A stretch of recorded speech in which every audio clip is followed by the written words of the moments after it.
We're here at the NV and SDN Americas event in Las Colinas, just outside of Dallas.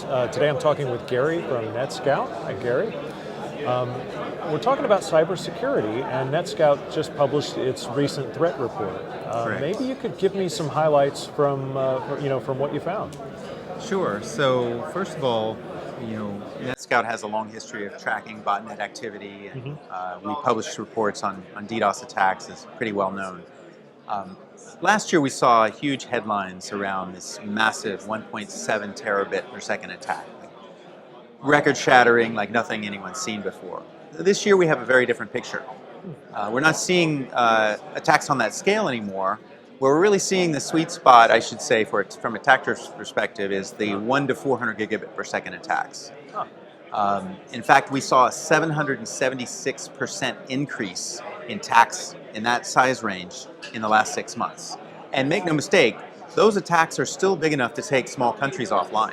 Yeah. So we're not talking about trivial attacks by any stretch, but of course, more importantly, we're seeing an increase in frequency. So about a 40% increase in the frequency of attacks over the last 6 months as well.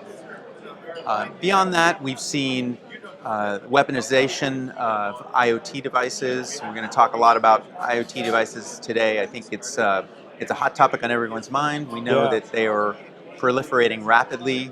We know that, for instance, if you go back about 3 years ago, you may remember there was an attack that brought down GitHub and PlayStation Network and hundreds of other companies, right? Yeah, it was pretty big. And that was an attack targeting Dyn, a provider of domain name services for those companies, right?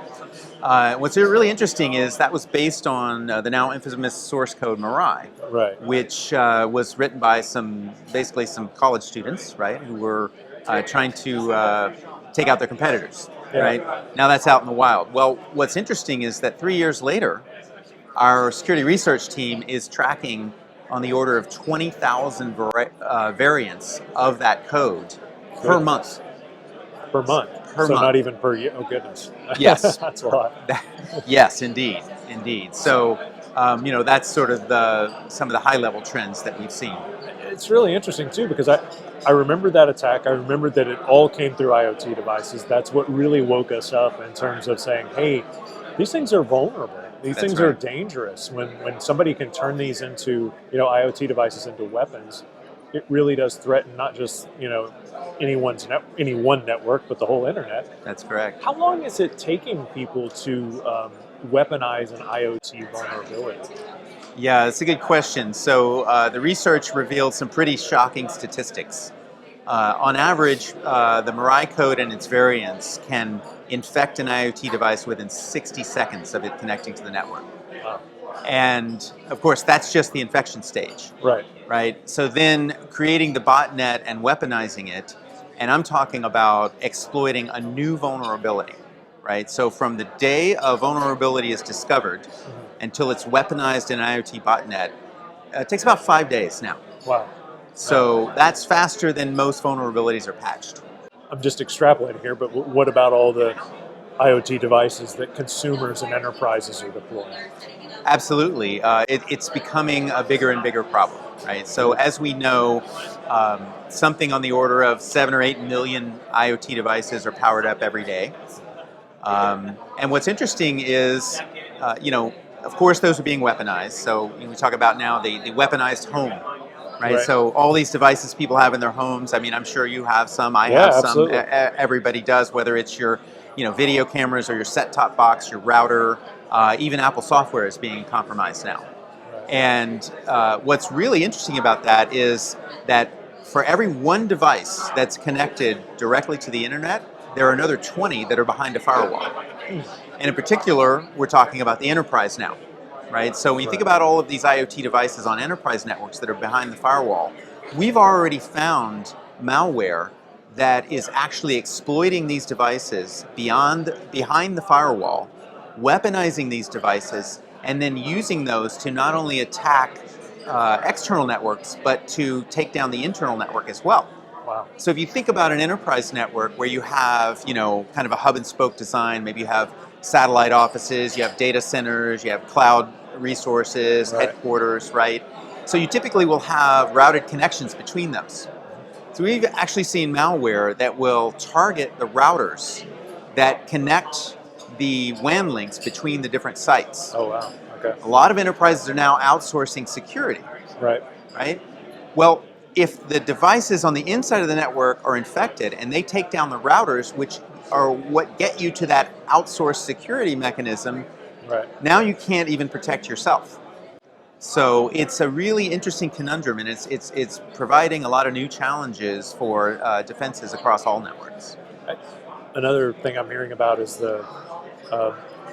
this thing about college students creating botnets and then turning around and attacking their own universities. What's going on there? That is wild. Yeah, well, don't want to take an exam? Right. Hire a botnet, right? That's So incredible. absolutely that's happening. So Huh. in fact, just recently our Netscout SOC was involved in defending a university against attacks targeting its testing platforms and curriculum. So we know this is happening. It's a big problem, but not just universities. Really, thanks to Mirai and its variants and other publicly available software, anyone can build a botnet, and better yet, you don't even have to build them. You can buy them.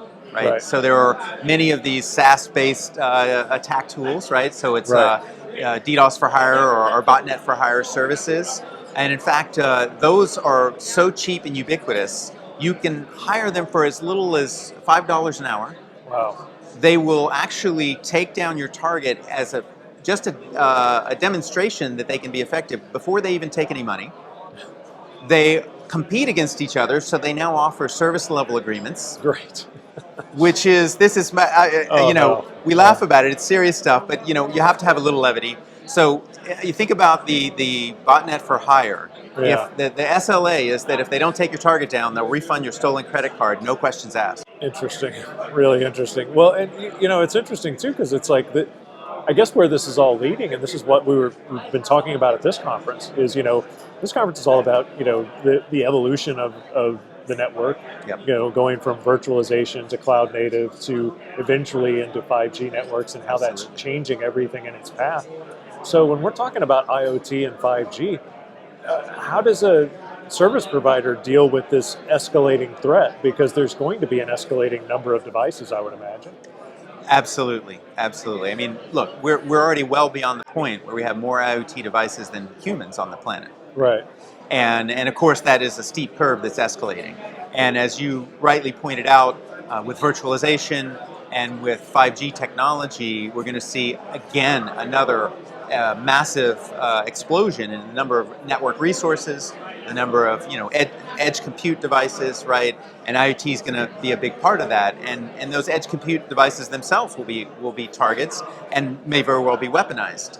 So I think ultimately, it's something that I often talk about, which is when you're rolling out a new technology, you can be proactive in the security or you can be reactive. Right. And with many new technologies, and IoT is a great example, we did the same thing with 4G, we did it with Wi-Fi, where we rushed to get the technology to market. And the same thing with cloud, right? Get out there first. We want to capture the economies of scale and the cost reductions, right? Right. And then security is an afterthought. Right. Yeah. Let's not do that again. Yeah. Let's make sure that we bake security into the solutions up front. And I think that's really the critical piece, right? We need to understand the environments we're going into and make sure that we have the right technologies in place and the right capabilities baked into the network if we're going to get ahead of this one.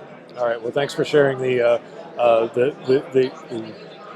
drama of the new threat report and all that we have to look forward to, and also talking about the solutions involved. My pleasure. Thank you.